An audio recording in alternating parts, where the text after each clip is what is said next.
Hello, parent, guardian, teacher, or other adult concerned about the welfare of children. I thank you for watching this video, and it is my hope to shed some light on some of the dangers presented by electronic media for our youth. By means of introduction, my name is Jeremy Visone, and I am the principal of Anna Reynolds Elementary School in Newington, Connecticut. Prior to working at the elementary level, I was an assistant principal and teacher at the middle level, and I have presented to numerous parent, student, and educator audiences about the dangers of electronic media, bullying, and other topics. First, I would like to make a few disclaimers before we start. I would like to indicate how much I personally and professionally appreciate and value the internet and other forms of electronic media. We have an incredible amount of information literally at our fingertips, and I use them every day. Second, I want to point out that we need to not get too hung up on what specific website, app, video game, social media platform, etc. we are discussing, as the technologies change so fast that many of the things I will discuss here might be obsolete or de-emphasized by the time you watch this video. The point is that we need to consider the impact of these technologies more than their names. Today, I would like to spend some time discussing privacy concerns, the phenomenon known as sexting, predators that use electronic media to find and exploit children, video games, cyberbullying, social networking, YouTube, and general safety tips for parents. Ready to get started? Excellent.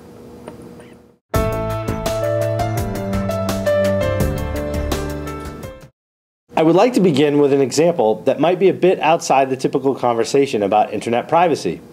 In 2009, a University of Connecticut football player named Jasper Howard was stabbed and killed after an on-campus party. The relevance to this presentation comes into play in the aftermath of the crime. Police had reached out to the student body for information, given the sheer number of people who had attended the party. One UConn student, who was not connected to either Howard or the men accused of the crime, made threats online that anyone caught snitching to the police with information about the crime would be harmed. Though this person felt that they had left this threat in a chat room anonymously, the student was located by the police via the Internet Protocol or IP address of the computer the person used to leave the threat. The bottom line and lesson for all users of electronic media is, every picture snapped, post to a website made, remark left in a chat room, tweeted, leaves behind an electronic trail that can be found by those who are in the know. There is no such thing as privacy in the electronic world. Anonymous and electronic are not synonymous or compatible. How does this apply to our kids, most of whom are not looking to make anonymous threats to others? First, consider the information I have been given by my colleagues at the high school and higher education levels. Admission staffs of universities, as well as recruiters and human resources staff of potential employers, are searching the social media traffic of potential students and employees.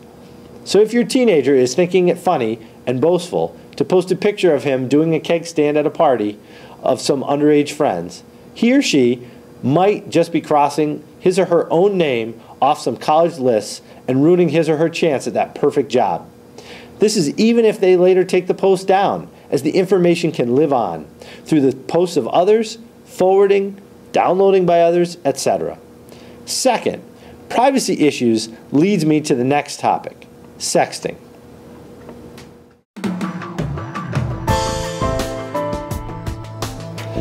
When I used to teach 8th graders, we used to study the etymology of words, which is how words are put together and what the parts of words mean.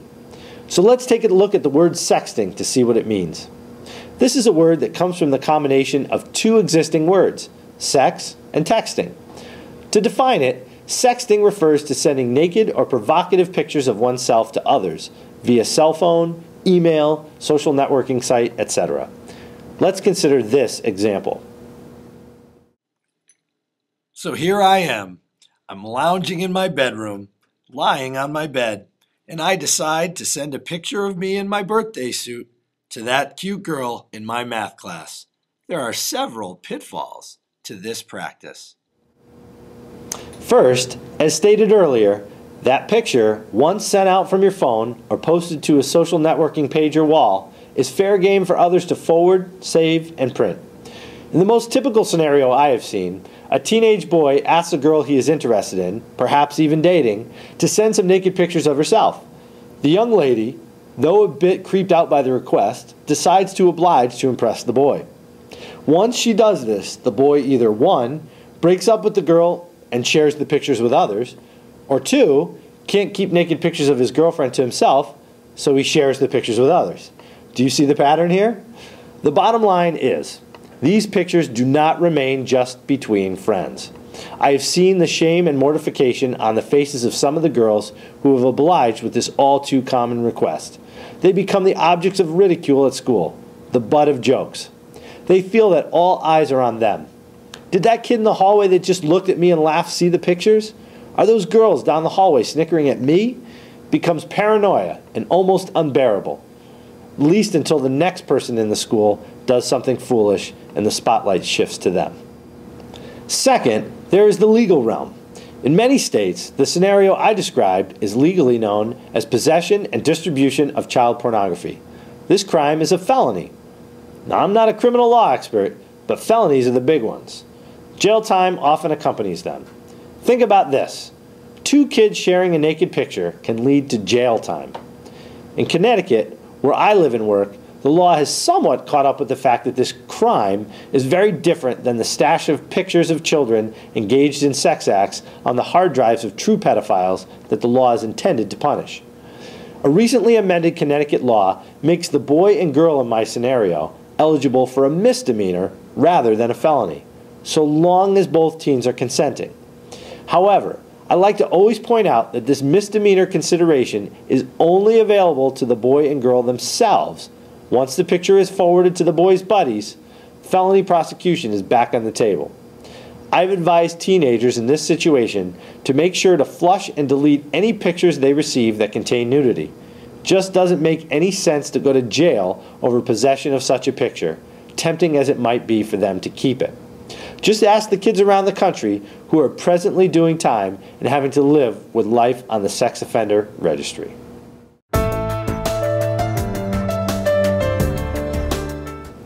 Perhaps the most acute danger in the electronic world is the lurking predator. Consider this conversation that takes place in a chat room, on a message board, or through instant messaging, or via email, or via text messages. You get the idea.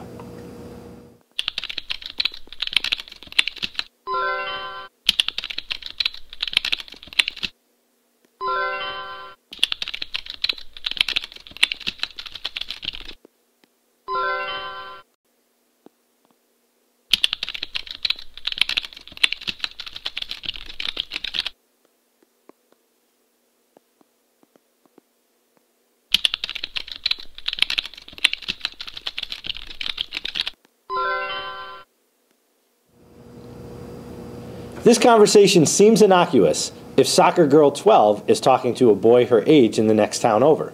The problem is, sports boy may not be that fellow teenager. Here is an example of this in action that I observed. A 7th grade girl was boasting in her classroom about a bracelet she received in the mail from her boyfriend. It was silver and seemed a bit out of place to her teacher, who overheard the boasting. Further, the girl is a bit socially awkward, so the concept of a boyfriend seemed a bit odd to begin with. So the teacher listened more attentively. The girl continued that her boyfriend is a 16-year-old from Florida. The teacher, astute and rightly concerned, forwarded the strange tale to me. I investigated, and through some police involvement, we determined that the boyfriend was not really a boy at all. Rather, he was a 69-year-old married man from California. It turns out the two met when the girl and one of her friends made a prank phone call to a random number. Then the conversations moved to texting and instant messaging. Then came the gifts.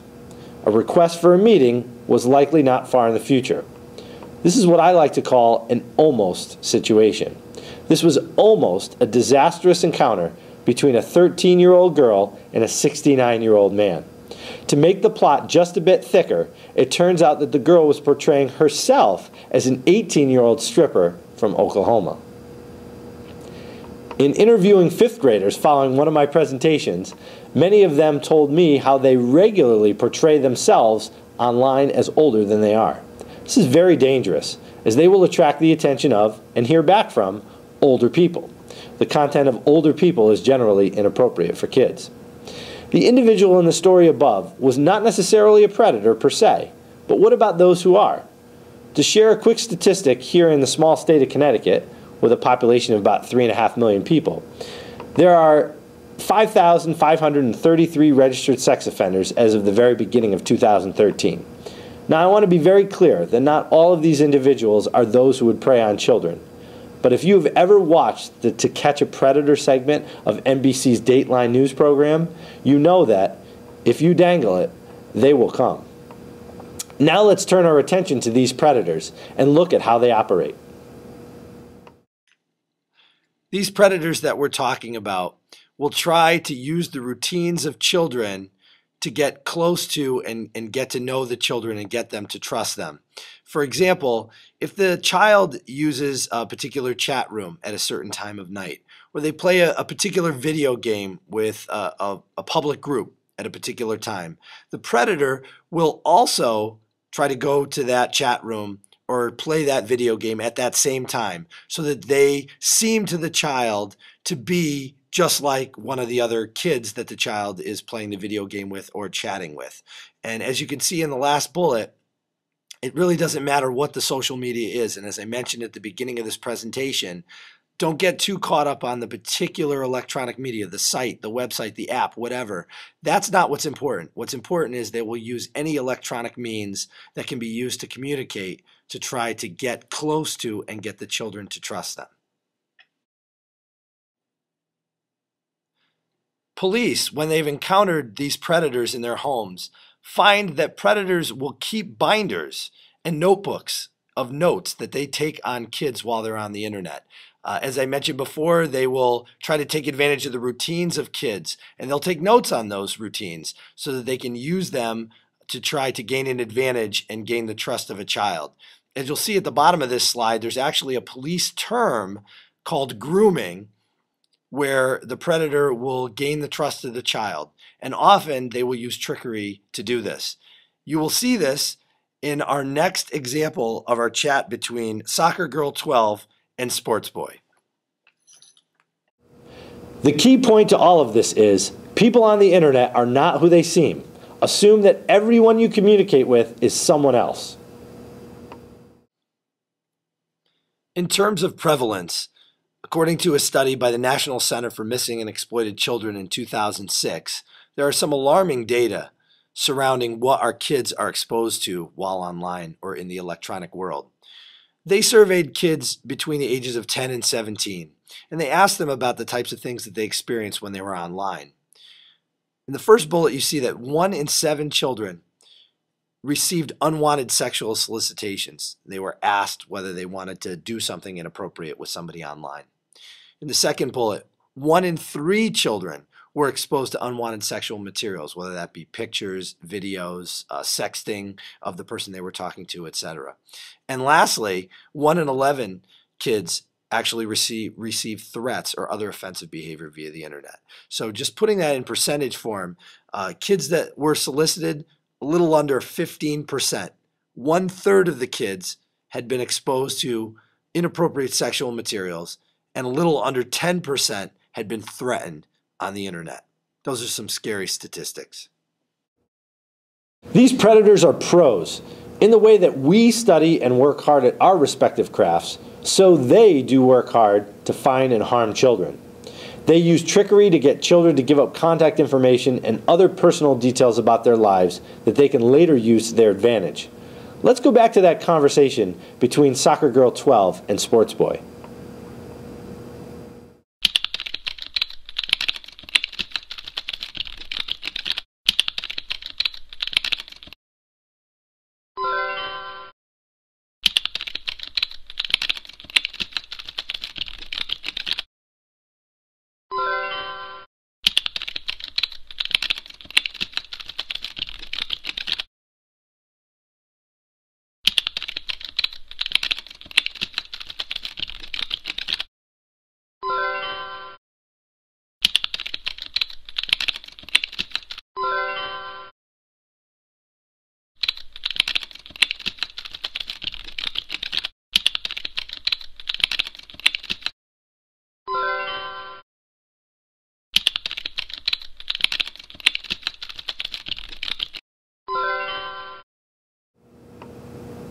Now, when I share this type of conversation with children, particularly teens, they flatly deny that they would ever be tricked in such a way. They laugh, "That kid is so stupid. It is an older man she's talking to. I would never be that stupid." However, these types of tricks are successful all the time, precisely because children assume that they are speaking with a child within their peer group. A 12-year-old girl would never worry about being guarded if she thought she was speaking with a 13-year-old boy from the next town over who also likes soccer. Heck, she would probably ask to meet up with him at the local ice cream shop. As I tell kids, assume you are talking to someone your parents' age on the other end of the line. That grosses them out thoroughly. So who is that shadowy figure that your child is talking to every night for hours at a time? Is it the boy from the town next to yours? Or is it that sexual predator who's trying to prey on your child? Don't worry, in this particular case, it's me. But for your child, what they need to understand is that the person that they're talking to very well may not be the person that they say they are.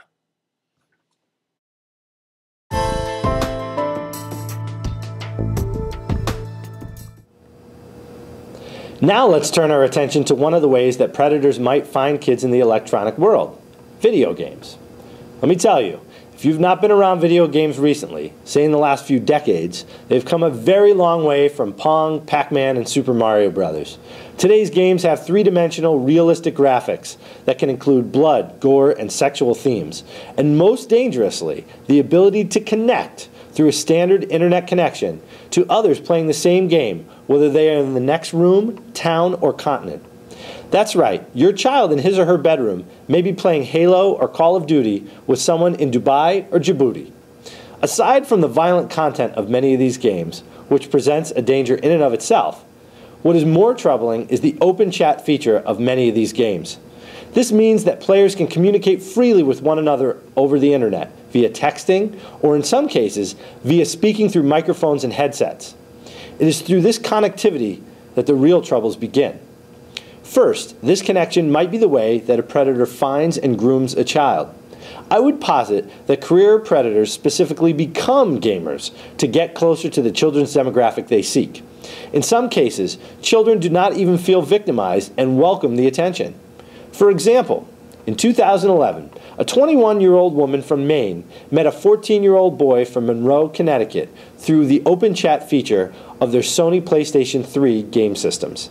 After communicating through the game systems for a time, they developed a more formal relationship, which included having sex. So if your child is telling you that he or she is playing a game with a friend, start asking questions about exactly who the friend is. The second danger that arises from the connectivity exists in any chatting forum: video games, instant messaging, social networking platforms, text messaging, message boards, etc. That is cyberbullying.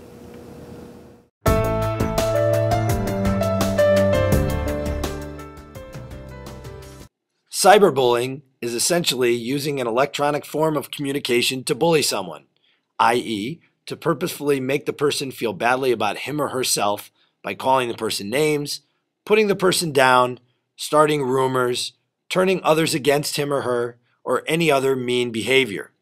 Of course, any type of social media or electronic media can be used to cyberbully. In this next cartoon, you'll see an example of using a video game in order to cyberbully someone. I've been waiting all day to get on and play. I can't wait to shoot some stuff up. Totally, let's do this. I am so getting to the next level today. Totally, me too. You all are gonna get wasted. Only I will make it. Hey, easy. Yeah, totally. I'm getting there too. You say anything but totally? Yeah? Gilla is a loser. Let's play without him. Definitely. Let's kill him off right away. Aw, come on, guys. Who invited you to play anyway? Not me. Me either. Later, loser. Cyberbullying can be devastating to children for several reasons. First, one interesting issue is that body language and all other forms of nonverbal communication are eliminated from the conversation, and therefore the words are the whole story. Imagine this conversation between two kids. Tim and Remy are playing the game World of Warcraft.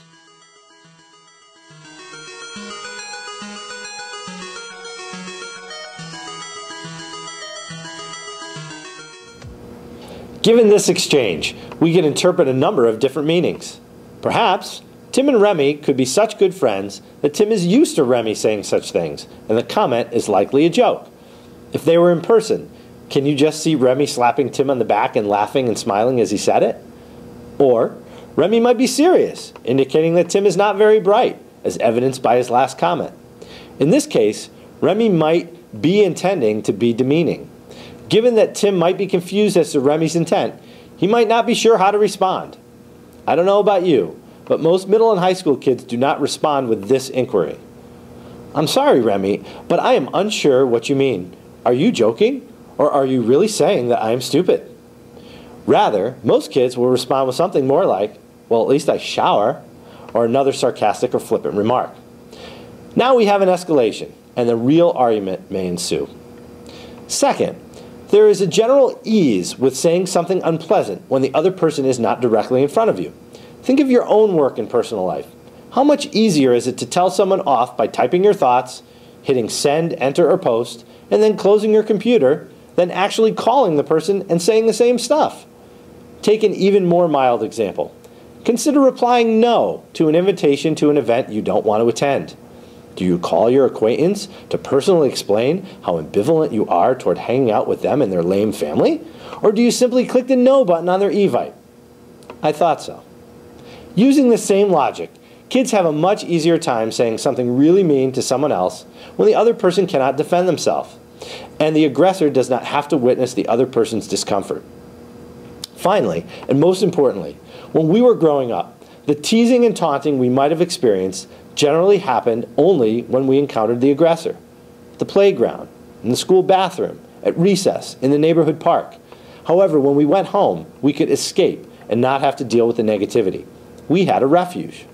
But for many of our youth, the internet, video games, chat rooms, and social networking are their forms of escape. And if the aggressor can find them in the electronic world, which is highly likely, then there is no safe, bully-free time. The cumulative effect can be devastating. There are numerous reports in the media about kids who were bullied and later committed acts of violence after hopelessness had set in.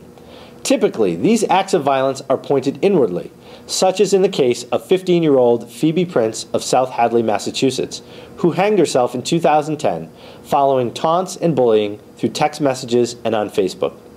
In 2006, Megan Meyer of Missouri committed suicide following the creation of a fictitious post by, get this, the mother of a former friend of Megan's. In Vermont, Ryan Halligan, who was a 13-year-old, hung himself after relentless bullying at school and online. In his case, his tormentors created a fictitious online persona of a girl who pretended to have interest in Ryan. In the end, they revealed to him that it was all a lie, and they used his feelings for the fictitious girl to taunt him all the more. These are just some of the many stories out there of children who have taken their lives after experiencing the torment of cyberbullying. Of course, others display their rage outwardly, such as in many of the school shootings around the nation, including Columbine High School, where the shooters claimed that they were bullied by the jocks in the school. In order to combat this, we need our children to understand the potential impact of their electronic communications. Even small comments can cumulatively have a terrible effect. Further, according to the Cyberbullying Research Center in 2010, 21% of 11 to 18-year-olds reported being cyberbullied, and almost as many admitted doing so themselves. So this is a problem that is very prevalent. More importantly, it is not a crime reserved for those few select, pathologically mean kids. Nearly 1 in 5 kids is admitting, just think about those who won't admit it, that he or she has cyberbullied others. We need to get the message to our children that they should not say anything electronically that they would not say in person, in the presence of the important adults in their life. such as their teachers, school administrators, and parents. Schools are obligated to act against cyberbullying in Connecticut, so long as the conduct can be shown to affect the bullied student at school. I have told students to save printouts of chats as evidence if they were ever victims of this behavior. Of course, if the conduct is too egregious, police involvement may be necessary.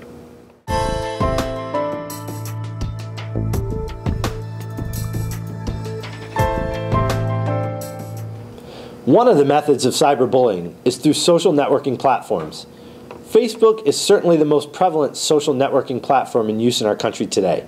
However, MySpace, ForumSpring, Twitter, Instagram, and many other websites/apps are used for the purpose of socially connecting with others and can be used for inappropriate purposes. Of course, cyberbullying is an inappropriate usage by the user him or herself. However, think back to our conversation about predators. They too can use social networking to find and communicate with minors. Sometimes the information is given out, such as when a child posts his or her birthday, address, or telephone number. Don't be fooled into a sense of security when your child tells you about how their profile is locked. Ma, only my friends can see my information. Let me share a little story with you. When I worked at John Wallace Middle School, the principal and I created a fictitious Facebook account so that we could access the accounts of some of our students to see if cyberbullying was taking place. This was a fake child, supposedly from the next town over, a year or two older than our students. Would you believe that our students were attempting to friend our fake teenager? Think about this for a second. If our teenager's threshold for a Facebook friend is a person who may or may not even exist, then these reportedly secure pages aren't so secure. In addition, consider that your friends' contacts also can see some of your information too, making the web of people who have access to your child's private information vast. If just one of those contacts of a friend is loose with security or extra naive, there could be big trouble. So what exactly can be done with an address or telephone number? I am sure that I don't have to explain, through such technologies as Google Maps, MapQuest, or GPS systems, such as those on all of our smartphones, an address can quickly be turned into turn-by-turn directions. Further, a phone number can be typed into a reverse phone book website to create an address. From the comfort of one's easy chair, a predator can find a child through the power of the internet and a phone number or address posted for others' benefit on Facebook. Scary stuff. However, other times, the information is not intentionally posted at all. For example, in our age of GPS devices and smartphones, your child might be inadvertently providing predators with information about their location. For example, pictures taken with smartphones often contain geolocation information, which tells where the picture was taken. So that picture your teen takes in his or her bedroom can lead a predator to your front door when he or she posts the picture via Instagram. The geotagging of pictures by phones can be manually turned off. To do this, if you have an iPhone, go to the settings icon and then go to location services. If you have a BlackBerry device, go to the geotagging tab.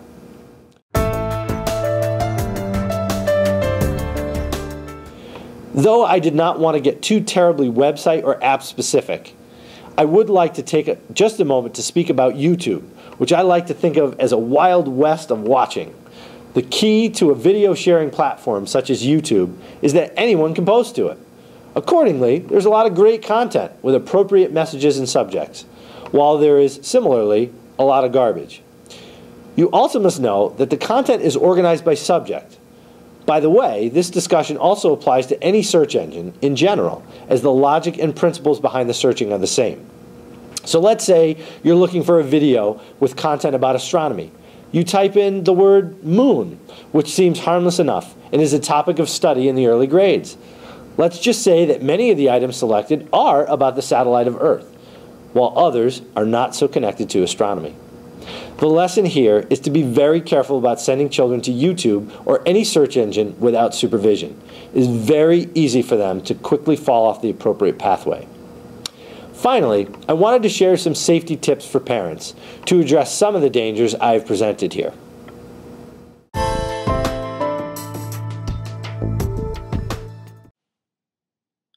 So having watched the content on this video, parents everywhere are freaking out and throwing out all kinds of electronic devices for their kids.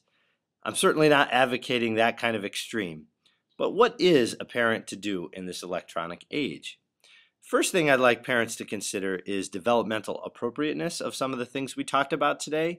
For example, at what age does your kid need a smartphone with capabilities that can access YouTube and other internet websites that may or may not bring them to inappropriate things? Certainly they can know how to use it, they can use yours, but do they need their own? Because once they leave your house with it, you really kind of lose the ability to control where they're going. Facebook, for example, as do many social networking sites, has a minimum age limit. And 13 is that age limit. Don't let your 10 or 11-year-old try to trick you into thinking that it's okay for them to have this site without your control. Facebook has asked that if any child younger than that is on Facebook, that the parent be in control of the account. Consider nanny softwares. Nanny software is something that you can put on your computer or devices at home that can help track the electronic activity of your children. Everything from recording every single keystroke that the child is making to just blocking them from going to certain sites that you've deemed inappropriate. There's also similar kind of parental controls that are offered by your internet provider and or cell phone providers. Back to Facebook for a minute, thinking about teens and tweens. Beware of the multiple Facebook page syndrome. You gave your child a name, but think about your child taking that name and adding Y's and Z's into it to Hollywoodize their name, and then creating a new Facebook page based on that new persona. And that new Facebook page is the one that they have all their friends go to, and they have all the racy content. So beware of that. Lastly, pay attention to what your children are doing in the electronic world. A very quick and easy way you can do that on a PC is to check the browser history. You can very quickly do that by going to the address bar of your internet browser, go over to the right of it, there's a little downward pointing triangle, which if you click on it pulls down a drop-down menu and shows you the recent websites that computer has accessed. So you can get a really good idea very quickly if your child is going to appropriate websites such as nickjr.com or inappropriate sites. Lastly, for this slide, think about how we have the talk, if you will, for the birds and the bees. Well, for the electronic age, I want you to think about having a similar type of talk about electronic media given the dangers that exist. Another easy thing that parents can do is to keep electronic devices, laptops, family computer, desktop computer, iPad, whatever, try to keep them in visible places so that you can actually be present when your children are accessing the electronic world. One other thing I think is really important is to share with kids the reality of the electronic world. If you've had some negative experiences searching for things and accidentally running across some inappropriate things, share those experiences with kids so that they're prepared when they're in a similar situation.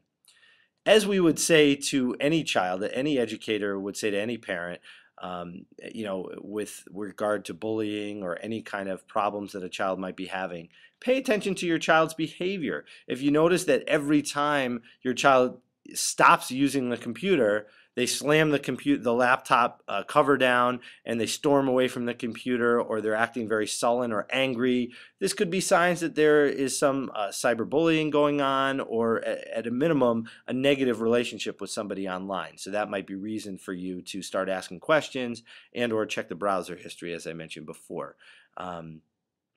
Be kind of cognizant of the lingo your kids are going to use. They try to use this clever code to trick adults into not knowing what they're talking about, even when they're right in front of them. A quick example would be anything with the number 9 or 911 or P911 often will indicate from one child to another, hey, my parent is right next to me, so don't say anything racy. If you want to learn more about what kids are saying, the lingo, if you will, of the electronic world for teens, you can go to, I've given you a website there, netlingo.com, really great resource. Another one that's a great resource for parents is commonsensemedia.org. They actually review and put out written reviews of thousands of websites and apps. So if you're not sure if something is appropriate for your child, you may want to go there and check it out before you purchase it from iTunes or from the store. And lastly, if your child is old enough to have any way to purchase from your credit card, make sure you check those statements that there are not some unusual purchases from any online sources.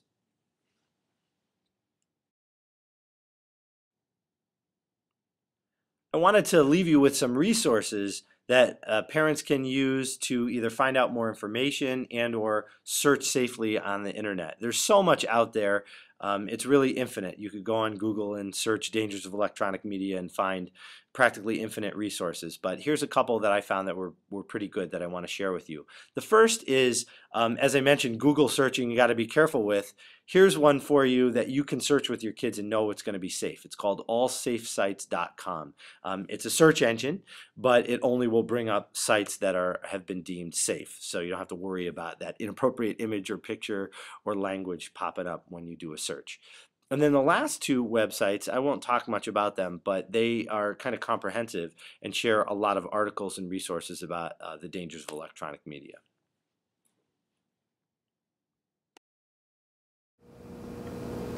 I would like to thank you for taking some time to consider and learn about the dangers of electronic media with me. Please do what you can to keep kids safe and spread these messages to those you know.